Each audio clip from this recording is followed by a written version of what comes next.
pertama, Dr. Abdullah, saya kira tentang ayat itu tadi itu jelas, fattabi'uni itu ittiba'ur rasul, ya. Karena ada kata-kata kul, ya, katakan Muhammad, jadi semua itu adalah perkataan Nabi Muhammad. In kuntum tuhibbunallaha, Nabi mengumumkan kepada masyarakat, in kuntum tuhibbunallaha fattabi'uni. Itu tadi, ya, bukan mengikut Allah, fattabi'uni. Karena di sini bicara tentang ayat kul, ya, ada kul. Kalau ada kul, macam kul huwallahu ahad. Huwallahu ahad itulah perkataan dari Allah yang disuruh disampaikan oleh Nabi Muhammad Sallallahu Alaihi Wasallam. Semua kul seperti itu. Ya, rasanya ada puluhan kul itu dalam Al-Quran, 60 ada berapa. Ya. Jadi semua itu kata-kata, dan itu menunjukkan bahwa Nabi Muhammad ini adalah pesuruh Allah, ya, adalah Rasul Allah, adalah kepercayaan Allah, ya, untuk menyampaikan kepada, ya, umat. Ya, tentang ini nama Muhammad, Nurullah, ya, apa tadi, Isa, dan Nabi Musa ini sebenarnya tidak ada asas, ya, di dalam hadis, apalagi dalam Al-Quran. Jadi hanya, ya, kajian-kajian pemikiran, ya, atau ada mungkin rasa-rasa kecintaan kepada Nabi dikaitkan dengan Allah, kekuasaan Allah, maka muncullah istilah-istilah seperti itu. Nah, jadi sebenarnya kalau saya tidak terlalu menggalakkan kita mengkaji seperti itu. Ya, lebih baik kita memakai hadis-hadis Rasulullah Sallallahu Alaihi Wasallam yang terkait dengan Nabi Muhammad ataupun Nabi Isa, kedudukannya, ya, Nabi Musa, ya. Jadi kita lihat, karena semua rasul-rasul ini, ya, sebenarnya diceritakan di dalam Al-Quran itu ada munasabahnya, ya, terutama sekali terkait dengan akhlak, ya, terkait dengan kekuasaan Allah, ya. Jadi bukan perkara-perkara yang luar biasa. Kemudian pertanyaan dari Ustadz Mutailah, ya. Ya, artinya ada dua ayat yang mungkin memang agak berbeda, kan? Ya, agak berbeda. Satu mengatakan innaka la tahdi man ahbabta walakin Allah yahdi man yasha. Nah, itu jelas itu. Dan kalau kita lihat dalam sebab turunnya ayat itu karena Nabi itu terlalu kira sekali untuk memberikan hidayah, mengislamkan pamannya ketika mau meninggal dunia. Ya, jadi sehingga turun ayat itu untuk memberikan peringatan, ya, untuk memberikan peringatan. Jadi kalau kita lihat itu khusus, ya, itu khusus. Ya, tapi secara umumnya seperti yang dinyatakan tadi oleh ulama tasawuf dipahami innaka la tahdi ila siratal mustaqim. La di situ lamu at-taukid. Ya, la tahdi. Ya, kamu betul-betul Muhammad bisa memberi hidayah, ya, kepada jalan yang yang lurus. Artinya boleh menunjukkan orang kepada, ya, jalan yang lurus. Ya, tapi yang terkait dengan innaka la tahdi man ahbabta itu maknanya hidayah untuk, ya, masuk, ya, kepada Islam. Artinya memindahkan pamannya menjadi Islam. Ada yang musuh syahadat, ya, tapi dia tidak bisa. Artinya di sini ada perbedaan, ya, ada perbedaan dari sudut tujuannya. Kalau tujuan yang pertama tadi yang kita baca, ya, itu khusus untuk memberikan nilai kepada Nabi kita Muhammad, bahwa memang Nabi itu selama ini kan memberikan hidayah, petunjuk, ya, memberikan hidayah, inilah jalan keselamatan, ya, thariq mustaqim, untuk kita boleh selamat di dunia dan di akhirat.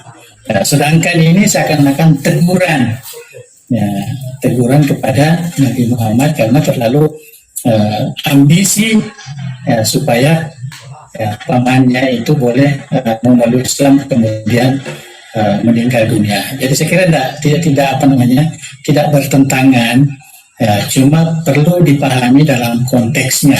Ada konteks umum, ada konteks khusus, ya, ada konteks khusus.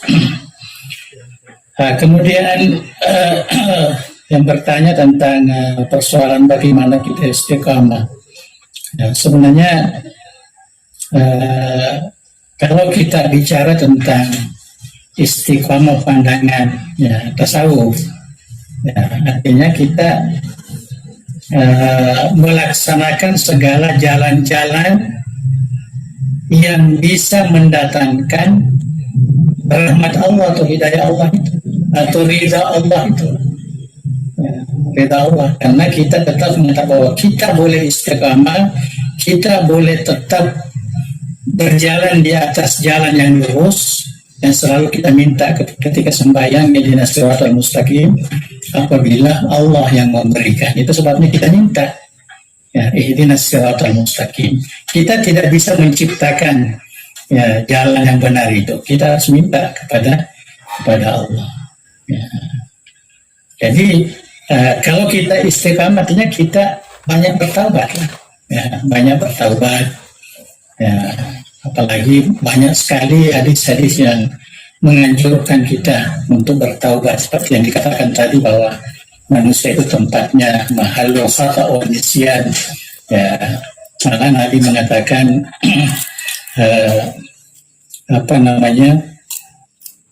an-nasu kulluhum khata'un wa khairul khata'in at-tawwabun.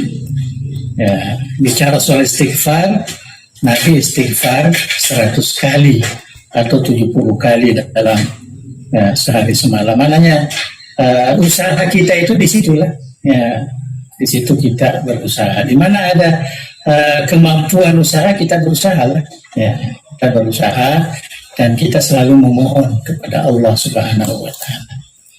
Ya, terutama sekali kita sembahyang, kita ingat, kita selalu berdoa ihdinas siratal mustaqim. Jadi waktu kita iyyaka na'budu iyyaka nasta'in ihdinas siratal mustaqim, disitulah memang merupakan suatu tempat yang perlu kita, ya, merasakan kenikmatan mengharapkan rahmat Allah Subhanahu wa Ta'ala. Nah, saya kira itu. Jadi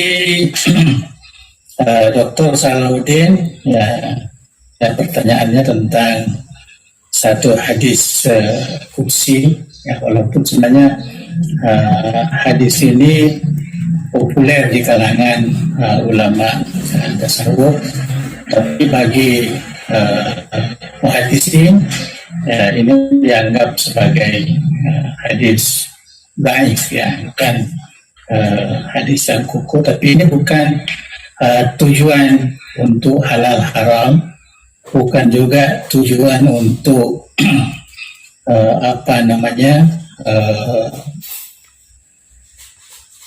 menilai, ya, menilai sesuatu amalan, tetapi ini semata-mata untuk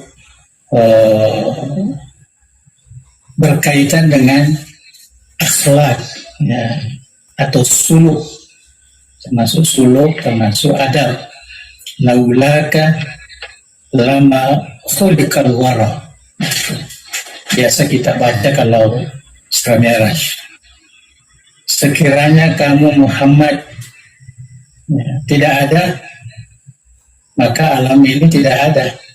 Ya, saya kan alam ini ada karena Nabi Muhammad. Ya. Jadi itu jadi seakan-akan alam ini antaranya dengan Allah itulah Nabi Muhammad. Ya. Itu yang disebut dengan Nur Muhammad, ya, hakikat Muhammadiyah dalam pelajaran-pelajaran yang terkait dengan tasawuf ini.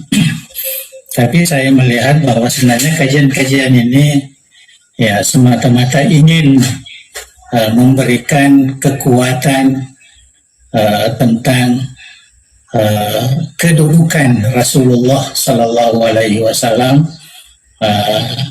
di mata umatnya, ya, sama dengan apa yang kita baca tadi. Bagaimana kedudukan Nabi Muhammad itu, ya, sebagai, ya, pembawa hidayah kepada kita, maka kita harus patuhi. Ya, begitu juga pernyataan-pernyataan ini, semua bertujuan kepada itu, ingin melihat bahwa Nabi Muhammad ini adalah khairul makhlukat, ya, yang paling terbaik makhluk itu adalah Nabi Muhammad, yang paling di atas. Ya. Tidak ada perkataan yang sesuai, ya, kecuali kita katakan Nur Muhammad, ya, atau Al-Haqiqah Al-Muhammadiyah, ya. Tapi kita harus berhati-hati jangan sampai Haqiqah Muhammadiyah ini disamakan dengan Tuhan. Nah, itu tidak boleh itu. Muhammad tetap hamba Allah, ya.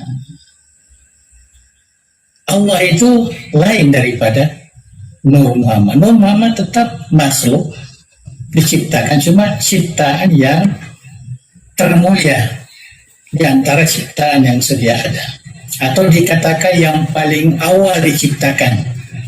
Ya. Awwalu ma khalaqallah nuruka, ya, ya Muhammad. Ada juga, ya, lapas-lapas seperti itu. Walaupun kalau kita kaji dari sudut ilmu hadis tentu, ya, ada permasalahan.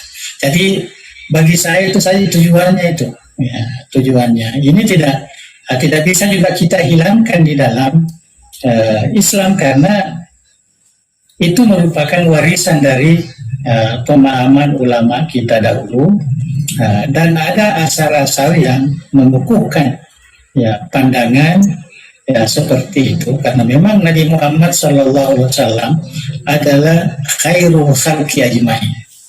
Dia lebih mulia daripada malaikat, ya, paling tinggi kedudukannya, tidak ada lagi di atasnya kecuali Allah. Nah, cuma tidak boleh disamakan, tidak boleh diurutkan, ya, tidak boleh diurutkan. Nah, itu yang kita harus pahami. Jadi itu adalah ulasan untuk memberikan keyakinan kepada kita, begitu mulianya kedudukannya Nabi kita Muhammad Sallallahu Alaihi Wasallam. Jadi bukan untuk kita jadikan sebagai satu keyakinan, tidak, ya, tidak.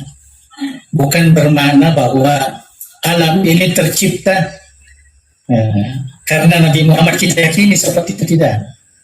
Tidak perlu kita cari apa sebab alam ini dicipta oleh Tuhan. Ya. Nah, itu kaitan dengan kudrah dan irada Allah. Allah itu la yus'al amma fa'al. Tidak boleh dipertanyakan apa yang dia lakukan. Yang dipertanyakan itu kita, hamba Allah, yang dipertanyakan. Kita nanti akan dipertanyakan apa yang kita lakukan di dunia ini. Ya. Kenapa kita melakukan seperti ini? Ya, tapi Tuhan tidak boleh. Itu keyakinan kita. Jadi setelah saya katakan tadi bahwa kajian-kajian seperti Nur Muhammad, seperti martabat 7, seperti apa macam-macam, ya, yang kita dengarkan itu, walaupun asasnya dari, karena kita bicara sebenarnya dari segi akidah itu, kita harus kembali kepada Al-Quran ataupun hadis-hadis yang mutawatir, itu jelas tidak akan kita jumpai, ya, seperti perkara-perkara ini.